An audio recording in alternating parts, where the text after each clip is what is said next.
Hi everyone, this is CA Iqra और आज हम लोग डिस्कस करेंगे top 3 reasons why you should go for CA and not any other course. So let's get started.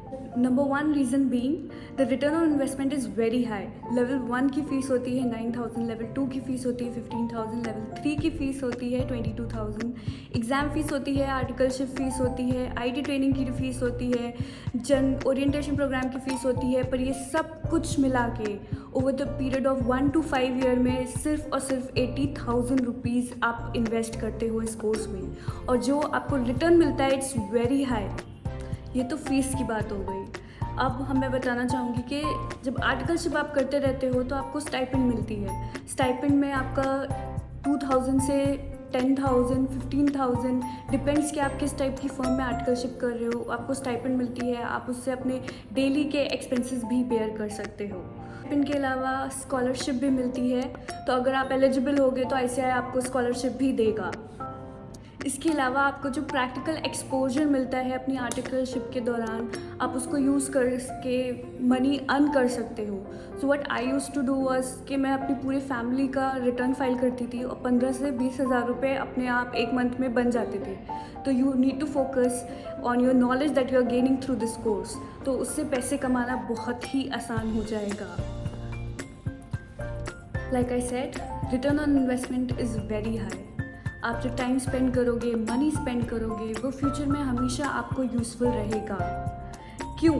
क्योंकि एक law है, छोटा सा लॉ है कि एक बैलेंस शीट पे सिर्फ एक सीए ही साइन कर सकता है. तो उस साइन की वैल्यू बहुत हाई होती है, क्योंकि सिर्फ एक सीए ही कर सकता है. एक एमबीए नहीं कर सकता, एक लॉयर नहीं कर सकता, एक सीएस नहीं कर सकता, एक सीएमए नहीं कर सकता.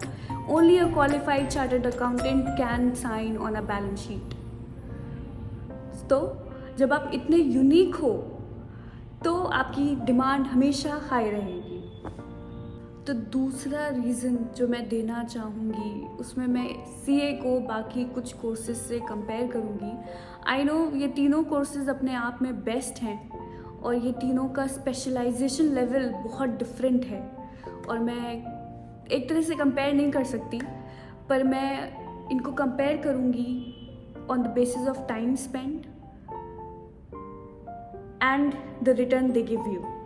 तो सबसे पहले है CS. तो CS मीन्स कंपनी सेक्रेटरी. तो स्पेशलाइजेशन है कंपनी लॉ में. इसमें भी 3 लेवल्स होते हैं. आर्टिकलशिप का टाइम थोड़ा कम है इसमें एज़ कम्पेयर टू CA, लेकिन टाइम उतना ही लग जाएगा आपको 4 से 5 साल करने में. Then comes cost accountant.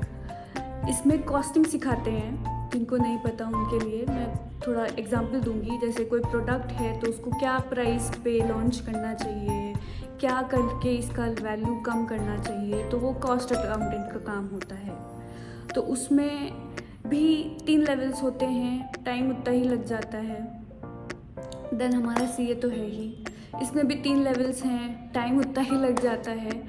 पर एक सीएस की फर्स्ट जॉब जो होती है वो 5 लाख रुपए से स्टार्टिंग होती है. एक कॉस्ट अकाउंटेंट की जो जॉब होती है उसमें उसको 6 से 7 लाख रुपए पूरे साल में मिलते हैं. पर एक सीए जब जॉब ज्वाइन करता है तो उसकी जॉब एज अ फ्रेशर होती है 9 से 10 लाख रुपए में. ये मैं एवरेज बता रही हूँ. अगर आपकी रैंक आई है तो सीए की वैल्यू और बढ़ जाती है, आपको सैलरी और ज़्यादा मिलती है, तो पैसों की और बरसात होती है. तो ये एक रीज़न है. लेकिन आई वुडेंट से कि सीए इसलिए कर दो क्योंकि पैसे ज़्यादा हैं. सीए इसलिए करो क्योंकि तुम्हारा इंटरेस्ट है उस चीज़ में. अगर आपको कंपनी लॉ में इंटरेस्ट है तो मैं नहीं कहूँगी कि आप सीए करो, आप सीएस करो. अगर आपको कॉस्ट अकाउंटिंग में इंटरेस्ट है तो you should go for CMA. But yes, CA का इन्वेस्टमेंट देखते हुए रिटर्न काफ़ी हाई है. मैं अपनी बात को बार बार बोलूँगी ताकि आप लोगों को समझ में आए कि सीए क्यों करना चाहिए. तो मैंने ये आपको फाइनेंशियल रिवॉर्ड्स के बारे में ही सिर्फ अभी तक बताया है. करियर ग्रोथ और करियर अपॉर्चुनिटी तो बहुत ही ज़्यादा हाई है सीए की. क्योंकि हम लोग अपनी खुद की फर्म स्टार्ट कर सकते हैं और फर्म ऑडिटिंग में हो सकती है, अकाउंटिंग में हो सकती है, फाइनेंसिंग में हो सकती है, एडवाइजरी हो सकती है, कंसल्टेंसी हो सकती है। तो जिस चीज़ में आपको स्पेशलाइज करना है आप उसमें अपनी फर्म खोल सकते हो।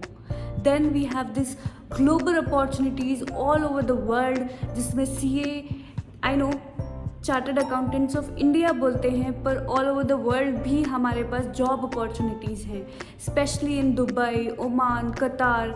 Then we have Canada, we have USA, जहाँ पे आप एज अ चार्टर्ड अकाउंटेंट जा सकते हो और वहाँ पे जॉब कर सकते हो। आई नो मैं आप लोगों को बहुत ज़्यादा इनकरेज कर रही हूँ CA करने के लिए, पर मैं इस चीज़ पे भी एम्फसाइज़ करना चाहूँगी कि this course requires lot of commitment, lot of effort, lot of energy and time investment. So if you're ready for that type of commitment, you should go ahead and do CA. So keep watching my videos, like, comment and share.